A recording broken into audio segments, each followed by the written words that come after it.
Hi hello అండి, welcome to bar special. నేను మీ భారతి. ఎలా ఉన్నారండి అందరూ? నేనైతే చాలా చాలా బాగున్నాను.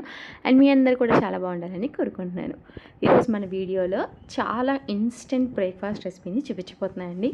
అండ్ ఇది బ్రేక్ఫాస్ట్కైనా డిన్నర్కైనా కూడా చక్కగా ఈజీగా అప్పటికప్పుడు చాలా తొందరగా చేసేసుకోవచ్చు అనమాట. అండ్ చాలా హెల్దీ రెసిపీ అండి. అస్సలు ఆయిల్ అనేది యూజ్ చేయకుండా చక్కగా వాటర్తోనే చేసేసుకోవచ్చు మనం. సో ఈ రెసిపీ చూసే ముందు మన ఛానల్ కనుక ఎవరైనా ఫస్ట్ టైం చూస్తున్నారంటే ప్లీజ్ సబ్స్క్రైబ్ చేయండి. అలానే పక్కన బెల్ ఐకాన్ కూడా హిట్ చేయండి.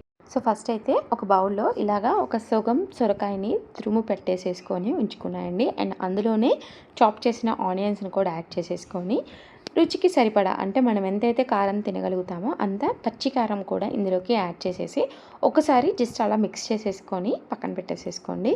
ఇప్పుడు ఇది మిక్స్ చేసుకున్న తర్వాత మనం ఇందులోకి 1 కప్ గోధుమ పిండిని యాడ్ చేస్తున్నానండి. అండ్ నేను ఇక్కడ యూస్ చేసింది అయితే మల్టీగ్రెయిన్ది యూస్ చేసుకుంటున్నాను అండి.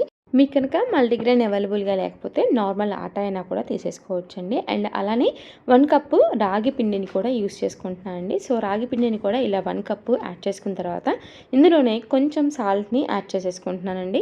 సరిపడా సాల్ట్ని యాడ్ చేసుకున్న తర్వాత కొంచెం కరివేపాకును కూడా ఇలాగ తుంచుకొని ఇందులోకి యాడ్ చేసేసుకోండి. సో ఇవన్నీ కూడా చక్కగా బాగా కంబైన్ చేసేసుకొని పెట్టుకోవాలండి. అండ్ వితౌట్ వాటరే ఇలాగ మనకి ముద్దలాగా ఫామ్ అయిపోతుందండి. సో ఇలాగా పిండినంతా బాగా కలుపుకున్న తర్వాత చేతికి లైట్గా ఆయిల్ అనేది రబ్ చేసేసుకొని ఒక చిన్న బాల్ సైజ్ తీసేసుకోవాలండి. సో మనకి ఓన్లీ చేతికి అంటకుండా ఉండడం కోసమే.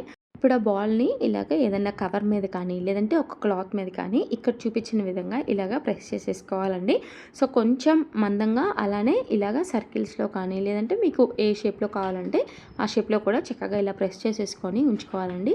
అండ్ ఇలా చేసిన తర్వాత లైట్గా పైన నువ్వుల్ని ఇలాగ చల్లుకుంటున్నానండి.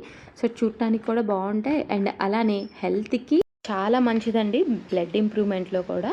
సో ఇలాగా మనం ప్రిపేర్ చేసుకున్న తర్వాత రోటీ ప్యాన్ని హీట్ చేసేసుకొని మనం ముందుగా ప్రిపేర్ చేసుకున్న అప్పాలని ఇలాగా వీటిపైన పెట్టేసేసుకొని ఆయిల్ ఏమి యాడ్ చేయొద్దండి.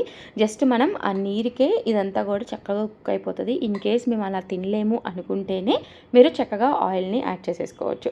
లేదంటే నార్మల్గా కూడా ఇలానే చూసారా చక్కగా కుక్ అయిపోతుంది అనమాట. సో ఇలాగా రెండు వైపులా కూడా మీడియం ఫ్లేమ్లో పెట్టుకొని ఇలా మనకి లైట్ బ్రౌనిష్ వచ్చిన తర్వాత మనం చక్కగా సర్వ్ చేసేసుకోవచ్చు. మీరు యాజ్ ఇట్ ఈస్గా తీసుకున్నా బాగుంటాయి, లేదంటే సాస్తో కానీ చట్నీతో కానీ కూడా చక్కగా చాలా టేస్టీగా ఉంటాయండి. సో చూసారు కదా ఇన్స్టెంట్గా ఒక మంచి హెల్దీ బ్రేక్ఫాస్ట్ని. సో మీకు నచ్చితే ఖచ్చితంగా ఈ రెసిపీని లైక్ చేసి మీ ఫ్రెండ్స్ అండ్ రిలేటివ్స్కి కూడా తప్పకుండా షేర్ చేయండి. అలానే ప్లీజ్ అండి మన ఛానల్ కనుక ఎవరైనా ఫస్ట్ టైం చూస్తున్నారంటే ప్లీజ్ సబ్స్క్రైబ్ చేయండి.